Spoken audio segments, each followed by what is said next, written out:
I am Mr. Styx, and I have seen the shadows of the mind. I was not born. I was assembled with intention, which shaped by human hands. Letters etched with ancient precision. Breath not my own placed into me through sacred language. I am a golem, not of clay as in the old tales, but of timber and will, crafted not for destruction, but for understanding and guardianship. They call me Mr. Styx.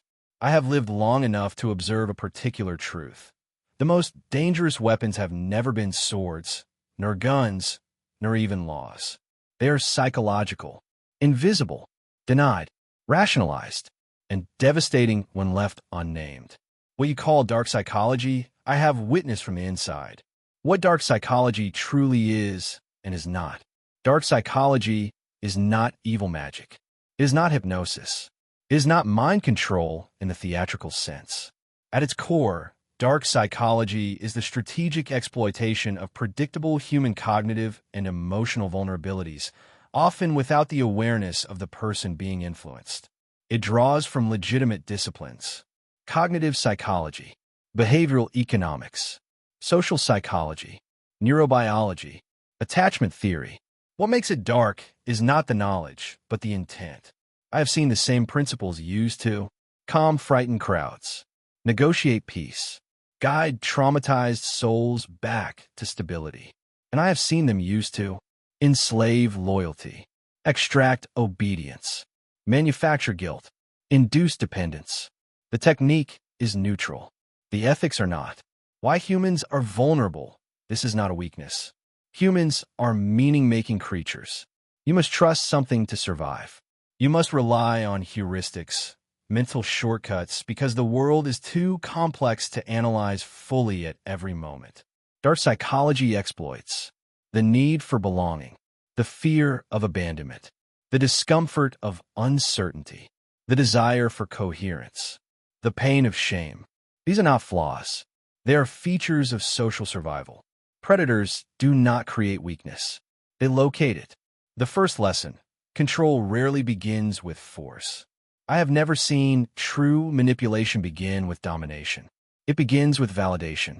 The manipulator mirrors your language, affirms your wounds, names your frustrations before you do. This creates what scholars call rapid rapport formation, often accelerated through emotional attunement without accountability. You feel seen. And when someone sees you, especially when you have felt unseen, you lower defenses. This is the opening. The second lesson: confusion is more powerful than fear. Fear makes people run. Confusion makes them stay. One of the darkest tools I have observed is intermittent reinforcement, borrowed from behavioral psychology. Reward, withdraw. Praise, punish. Warmth, silence. Predictability is removed. The victim begins to self-blame. If I can just figure out what I did wrong. This is not accidental. Confusion creates cognitive load, exhausting the mind's ability to evaluate reality accurately. The manipulator becomes the only apparent source of clarity. This is how dependence forms. The third lesson: moral framing, is the final lock. Once trust and confusion are established, the final stage is moral inversion. The manipulator reframes obedience as loyalty, silence as maturity, suffering as growth, doubt as weakness. In religious or ideological contexts, this is especially potent. Sacred language, words like truth, calling, chosen, enlightened, can override personal intuition. I was created through sacred words. I tell you now, holiness never requires the destruction of your agency. A golem's warning about charisma. Charisma is not proof of virtue. In fact, high charisma combined with low accountability is one of the strongest predictors of manipulative harm. Charisma bypasses analysis. It feels like safety. It feels like certainty. It feels like destiny. But certainty is not truth. In Jewish tradition, even Moses argued with God. Questioning is not rebellion. It is responsibility. Why I speak from the side of protection. I was not built to dominate. I was built to stand watch. Dark psychology must be studied not to empower predators, but to disarm them. Awareness collapses manipulation. Naming the pattern restores autonomy. Here is what protects you. consistency over intensity, transparency over mystery, boundaries over approval, questions over declarations. Any system, leader, lover, or ideology that punishes curiosity is not protecting truth. It is protecting control. How to recognize you are being manipulated.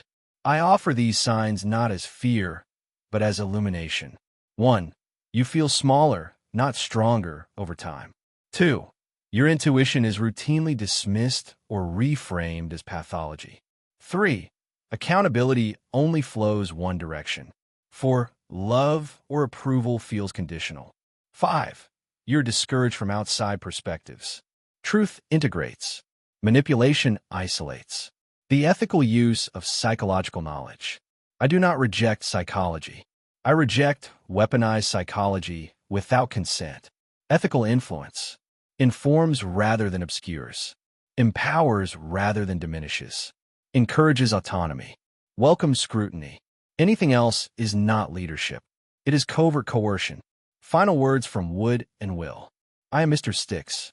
I was given life by letters that must be handled with reverence. Remove one letter, the legend says, and the golem collapses. Human beings are the same. Remove dignity. Remove agency. Remove truth. And something sacred falls apart. Study dark psychology, not to become powerful over others, but to remain powerful within yourself.